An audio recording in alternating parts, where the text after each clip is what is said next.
Habiendo expuesto el primer mandamiento por varias semanas, desde el capítulo 6 hasta el capítulo 11, ahora llegamos a la exposición del segundo mandamiento. Hermanos, este mandamiento trata sobre la regulación de la adoración a Dios. Y lo primero que debemos notar es que la adoración a Dios está basada en quién es Dios. O sea, el segundo mandamiento está basado en el primer mandamiento. Debido a quién es Dios, el único Dios verdadero, santo. Por lo tanto, nuestra adoración tiene que ser especificada, tiene que ser delimitada. Debido a que Dios solo hay uno, la criatura solo puede adorar a este único Dios verdadero. De manera que el mandamiento que dice no tendrás dioses ajenos delante de mí, tiene como base la realidad de que solo existe un Dios verdadero. Claro, detrás de los ídolos hay demonios. Por eso dice el apóstol Pablo en 1 Corintios capítulo 10 que los gentiles, cuando sacrifican a los ídolos, en realidad a los demonios sacrifican. Pero el pueblo de Dios, habiendo sido rescatado de la servidumbre a los ídolos, ahora ofrece la adoración pura, única. ¿Y qué implica el segundo mandamiento? Dice, no tendrás dioses ajenos delante de mí. Bueno, esto implica que Dios regula nuestra adoración. Y es lo que tenemos en el capítulo 12, y es lo que hemos visto en el libro de Éxodo, en el libro de Levítico particularmente, que Dios regula la forma en la que adoramos. Vean las indicaciones que tenemos en el capítulo 12 de Deuteronomio. Al menos 4 cosas quiero que notemos. En primer lugar, manda a destruir los ídolos de los cananitas. Versículo 2 al 3. Dice, estos son los decretos de Jehová, el Dios de Israel, que no pueden dejar ni un objeto de la adoración que los cananitas ejercían hacia sus dioses, sus falsos dioses. Entonces, cuando Israel entre a la tierra, a fin de que su adoración sea pura, tienen que erradicar la falsa adoración. En segundo lugar, escuchen el mandamiento en el versículo 4. No haréis así a Jehová vuestro Dios. 1, tienen que destruir. 2, tienen que evitar cualquier forma de adoración que se hacía entre los cananitas. Solo pueden hacer en la adoración lo que Dios manda. ¿No? Él dice así al final, lean conmigo el capítulo 12, versículo 32. Cuidarás de hacer todo lo que yo te mando, no añadirás a ello ni de ello quitarás. En la adoración a Dios debemos ser cuidadosos de no solo erradicar la adoración pagana, sino no añadir nada ni quitar nada de esta. En tercer lugar, quiero que noten esto. A diferencia de los cananitas, Israel, al entrar a la tierra prometida, debía adorar solo en un lugar. ¿Cuál lugar? El lugar que Yahvé designara. Cuidarás de ofrecer tus holocaustos en cualquier lugar, dice el versículo 13. Y es que el pueblo cananita en cualquier monte alto podía ofrecer adoración a sus diversos dioses. Pero ¿por qué podían ofrecer adoración en cada monte alto? Porque Dios, sus dioses, eran ídolos falsos, todos diferentes, y cada uno merecía un altar.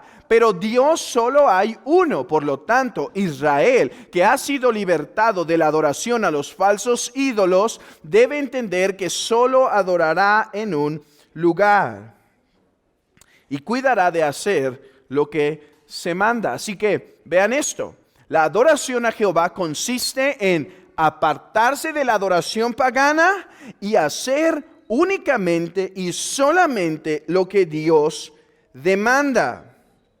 Además de esto, especifica que aunque en el desierto no podían matar el animal, sino que tenía que ser ofrecido cualquier animal por medio del sacerdote, no obstante, ahora el pueblo en los diferentes territorios puede matar para comer carne, pero el sacrificio solo se ofrecerá en un solo lugar.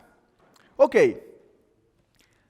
esta es la ley del capítulo 12 de Deuteronomio y es la aplicación del segundo mandamiento: no tendrás dioses ajenos delante de mí. La pregunta es, ¿qué nos enseña este mandamiento, el segundo mandamiento, y particularmente el capítulo 12 de Deuteronomio, a la iglesia del nuevo pacto? Debemos reconocer que una de las diferencias más grandes entre el Antiguo Testamento y el Nuevo Testamento es o tiene que ver con la forma de adoración. Nosotros creemos que hay mucha continuidad entre el Antiguo Testamento y el Nuevo Testamento.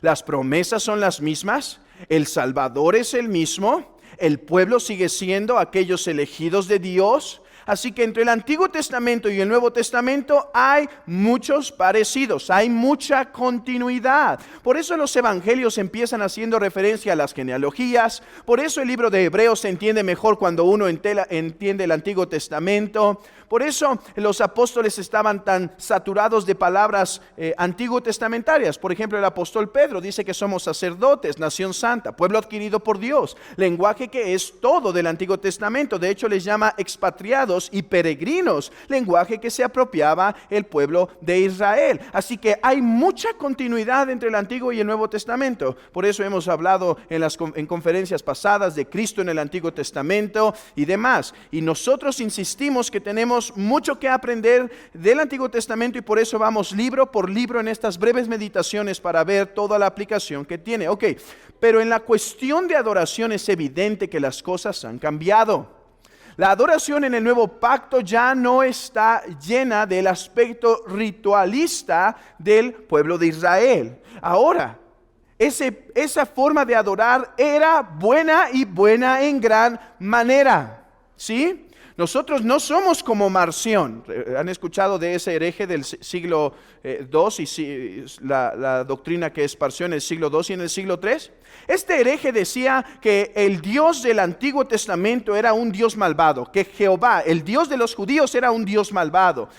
Y por eso los oprimía con ese tipo de adoración y ese tipo de ofrecimiento de adoración del pueblo. Pero que en el Nuevo Testamento ese Dios ya fue vencido y ahora tenemos a otro Dios. Bueno, no sostenemos tal postura en lo absoluto. Más bien nosotros confesamos que la adoración del Antiguo Testamento era buena y buena en gran manera. Pero era buena por esta causa. Porque anticipaba algo. La adoración del antiguo pacto anticipaba algo: la venida de nuestro Señor Jesucristo. Cuando esa promesa se cumple, cuando nuestro Señor Jesucristo se cumple, la adoración tan regulada de sacrificios, sacerdotes y todo lo demás que había en el pueblo de Israel, cuando Cristo llega, esa adoración ya logró su cumplimiento, su propósito. Ya no tiene un propósito que se continúa. De hecho, de eso se trata el libro de Hebreos, ¿no es cierto? Bueno, si ya tenemos un nuevo sacerdote, si ya tenemos un nuevo sacrificio, si ya tenemos un nuevo Aarón, si ya tenemos un nuevo Leví, ¿por qué necesitamos seguir en esos rudimentos del pasado, en esa categoría? No, ya estamos libertados de esa enseñanza, porque Cristo ya llegó. Ok. Es por eso que en el Nuevo Testamento no se pide esa forma de adoración. Porque Cristo ya llegó. Por ejemplo, déjenme dar un ejemplo de cómo esto se cumple. En Juan capítulo 4 se dice que Jesús se encuentra con una mujer en el camino, la mujer samaritana.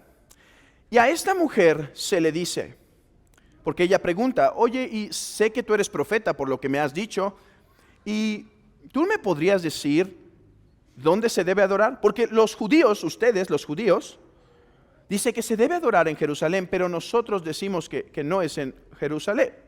¿Cuál es lo correcto? Él dice, a ver, nosotros los judíos adoran con ciencia, o sea, con conocimiento. Ustedes están adorando mal, pero mujer, lo que debes entender a la luz de mi llegada es esto, que habrá un día en donde los verdaderos adoradores adorarán a Dios en espíritu y en verdad, ya no en algún lugar. Ok, vean esto. En el Antiguo Testamento era necesario que la adoración se concentrara en un solo lugar. ¿Por qué? Porque de otra forma el pueblo se podría desviar y hacer varios dioses en su adoración. Si se puede adorar aquí, si se puede adorar acá, si se puede adorar acá. Entonces el pueblo de Israel sabía que solo había un medio para adorar: Jerusalén, el santo templo de Dios. Esto era una enseñanza pedagógica, hermanos, ¿sí? O sea, esto era un instrumento pedagógico. Limitar la adoración de Israel a este lugar tenía un propósito. ¿Cuál? Educar a Israel para que entendiera que el templo es uno. Nosotros solo podemos encontrarnos a Dios en su santo templo, ¿sí? Es uno el templo. Por eso está ahí la hermosa oración de Primero de Reyes capítulo 8. Dice, y todos los hombres de todos los lugares vendrán aquí. Por eso Daniel oraba hacia el templo, porque ahí era donde la presencia de Dios se mostraba. Ok, llega Cristo y ese elemento pedagógico ya no es necesario. ¿Qué dice Cristo de sí? Yo soy el templo. ¿No dice en el capítulo 2 de Juan eso? Destruir este templo y al tercer día lo reedificaré. Y todos se asombran. A ver, si este templo maravilloso fue construido por tantos años, ¿cómo dices tú que se derribará y lo levantarás en 3 días? Y dice que los discípulos entendieron que hablaba de su cuerpo en cuanto a la destrucción del templo. Vean esto, hermanos. Espero que pueda hacer la conexión, que me hayan seguido en el argumento. Cristo dice, la adoración limitada a una locación en el antiguo pacto está llegando a su fin, porque esa adoración localizada en ese lugar tenía el propósito de enseñar a Israel que el medio de salvación es uno. Cuando Cristo llega, Él dice, yo soy ese templo. Ya no hay más necesidad de ese templo. Entonces, todos los que adoran a Dios, lo adoran, hermanos, en realidad en un solo templo, ¿sí? Pero ya este solo templo no está localizado en un solo lugar. Es Cristo, nuestro Señor, resucitado y exaltado. Él es el templo y nosotros adoramos por medio de Él. Por lo tanto, la forma de adoración del Antiguo Testamento no es que la ignoramos, no es que no nos guste, es que en Cristo ya se realizó. Por eso no hay una próxima construcción del templo. Y si hay una próxima construcción, es solo blasfemia para menguar el sacrificio de nuestro Señor Jesucristo, porque el templo ya llegó a su propósito. Cristo ya vino. Ahora todo adorador debe adorar a Dios por Jesucristo. Ese era el propósito y podríamos ir a través de cada aspecto de la adoración de Israel y mostrarla cómo en Cristo tiene su cumplimiento. Ok, por eso nuestra adoración en el nuevo pacto se caracteriza por sencillez. Bueno, si es así, ¿de qué nos sirven todos estos mandamientos de Deuteronomio 12? ¿De qué nos sirven? Bueno, hay algo que quisiera aplicar a nuestros corazones. Aunque la adoración externamente ha cambiado, porque en el antiguo pacto se adoraba así para tipificar a Cristo, pero una vez que Cristo viene ya no es necesario esa tipología. No obstante, el Dios que adoramos es el mismo.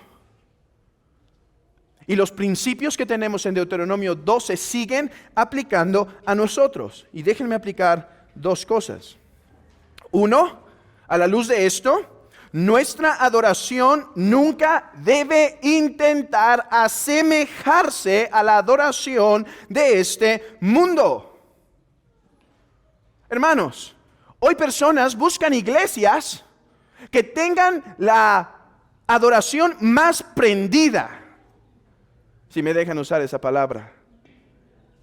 La adoración más movida, la adoración que se parece más a la adoración del mundo, una adoración que me entretenga. Cosas como los salmos es algo que no se encuentra. Bueno, si tú buscas una iglesia en primer lugar por la forma de música, instrumentos y demás que utilizan, estás desviado. Claro, hay ciertos aspectos de nuestra cultura que son integrados necesariamente en nuestra adoración, ¿sí? Por ejemplo, hemos de esperar que en la forma en que adoramos nosotros a la forma en la que se adora en África, en una iglesia que se planta, va a ser distinto, ¿sí? Hay ciertos aspectos culturales que no son necesariamente malos y se colocan dentro. No estamos llamados a adorar exactamente como lo hacían los judíos, que también lo harían diferente en unos aspectos. Pero el punto es este: la adoración en la iglesia no es para satisfacer la carne de los hombres. La adoración en la iglesia es para edificarnos unos a otros en los cantos, es para exhortarnos, es para alentarnos y es para ofrecerle gloria a Dios por sus buenas obras. El propósito no es satisfacer a aquellas personas que simplemente quieren que se parezca al mundo. Nuestra forma de adoración debe ir regulada por la palabra. Y cuando digo adoración, no solo me refiero a los cantos, me refiero a todo lo demás. Todo lo que hacemos en el día del Señor debe estar respaldado por la palabra. ¿Por qué oramos? ¿Por qué se predica la palabra? ¿Por qué se celebra la Santa Cena? ¿Qué instrumentos y qué elementos utilizamos para hacerlo? Hermanos, esto es un punto en donde siempre debemos ser muy delicados, muy cuidadosos, porque cuando uno ve la historia de la iglesia, uno se da cuenta que no pasaron más que 50, 60 años cuando la adoración en la iglesia empezó a tergiversarse. Porque, hermanos, rápidamente somos inclinados a adorar a Dios siguiendo las sugerencias de nuestra carne o los consejos de Satanás o las implicaciones del mundo. ¿No dice así nuestra confesión de fe en el capítulo 1? Dice, nuestra adoración es regulada por la palabra, así que no sigas las sugerencias del diablo. Hermanos, debemos ser cuidadosos. La razón por la que adoramos como hacemos es porque está en la palabra. La razón por la que cantamos salmos es porque el Señor nos manda a cantar salmos en el día del Señor. La razón por lo que la palabra es predicada es porque el Señor manda que sea así. Entonces, si la forma de adoración en la iglesia no es del todo mi agrado, la forma no es promover que al pastorado que lo cambie tantito para que se me antoje más. No, el punto es mortificar la carne y someterla a los mandamientos del Señor. El problema no está con la adoración. Estaba leyendo un hombre que argumenta que debemos, muy buen libro, donde argumenta que debemos estar cantando los salmos en la iglesia. Y él dice, cuando yo los empecé a cantar, realmente no tenía como mucho apetito para hacerlo, como no me gustaban tanto. Pero cuando seguí avanzando y avanzando en el canto de los salmos, me di cuenta que el problema no eran los salmos, el problema era mi corazón. Hermanos, adoremos a Dios como Él lo ha mandado. Ahora, otra cosa. Y con esto concluyo. Es cierto que ya no adoramos en un solo lugar, ¿sí? ¿No le dijo eso a la mujer samaritana, nuestro Señor Jesucristo?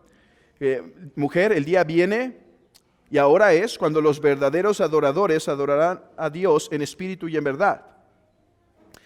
No obstante, no nos confundamos. Esto no quiere decir que no hay una institución o no hay un lugar que es el medio por el cual nos acercamos a la adoración a Dios. A ver, escuchemos esto. El día en que estamos, es el lunes, es el martes en la mañana, en que estamos adorando a Dios, Dios recibe nuestra adoración, como recibía la de Daniel, como recibía la del pueblo de la dispersión. Claro, porque Dios nos escucha en todo lugar. Pero le dijo, ok, en cuanto a la adoración pública a Israel, hermanos, era la adoración pública lo que era regulado en Jerusalén. Todo Israel se supone que debía levantarse con oraciones, secciones de gracias, pero la adoración pública era regulada en un lugar, Jerusalén. Bueno, mi punto es, lo que le estaba diciendo Jesús a la mujer no era necesariamente que todos ya podría orar en su casa, aunque no sea en el templo. No, eso siempre ha sido. Lo que le estaba diciendo es que ahora la adoración a Dios la adoración pública a Dios dejaría de estar localizada en un solo lugar y se dispersaría por toda la tierra. Bueno, pero eso no quita, hermanos, eso no quita que la adoración sigue estando limitada. Y no cualquier grupo o reunión que se forma para adorar es aceptada por Dios. Porque Cristo es el templo y la iglesia su cuerpo. Cristo es la cabeza y la iglesia su cuerpo. De manera que no nos confundamos. Que aunque hoy la adoración a Dios se extiende desde donde nace el sol hasta donde se pone, eso no quiere decir que no es regulada o la adoración pública y limitada a su templo, que es la Santa Iglesia de Cristo. Así que nuestra adoración adoración pública sigue teniendo una regulación que es la iglesia, la columna y el baluarte de la verdad. Por eso dice el apóstol Pablo a Timoteo: Timoteo, te escribo estas cosas para que sepas cómo debes conducirte en la casa de Dios. Claro, como Daniel puedes levantar todos los días y debes levantar todos los días agradeciendo a Dios, leyendo su palabra, orando y demás. Pero la adoración pública es regulada por la Santa Iglesia de Cristo. Ella es la encargada de regular esto. Así que no traigamos confusión. Ok, déjame darte unas palabras a ti que no estás en Cristo. Tu adoración es despreciable. Tus cantos no son aceptables. Tus ofrendas no es algo que Él recibe como un acto de buena fe. Si deseas adorar a Dios, lo tienes que hacer solo por medio de Jesucristo. Él es el único mediador. Él es el único templo. Él es el único sacrificio. Él es el único sacerdote que te hace aceptable a la presencia de Dios. Fuera de este sacerdote estás descalificado para adorar a Dios. Descalificado para hacerlo. ¿Estás llamado a adorarlo? Sí. Y si no lo haces, cargas más condenación sobre ti. Pero entiende esto. La única forma en la que tus oraciones pueden ser escuchadas, la única forma en la que tus lágrimas pueden ser recibidas, la única forma en la que tus cantos pueden ser agradables a Él es por medio de Jesucristo. De otra manera, no eres recibido a su presencia. Por eso, eres llamado a adorar a Dios. Ese es tu propósito en la vida, adorar a Dios, pero solo por medio de un mediador. Su nombre es Jesucristo. Oh, tú que buscas adorar a Dios, tú que sabes que fuiste creado para eso, confía en Jesucristo. De otra manera, no eres aceptado. Solo Él es el que te hace aceptable delante de su presencia. Hermanos, que recibamos instrucción y amonestación con estas palabras y consuelo para nuestras almas.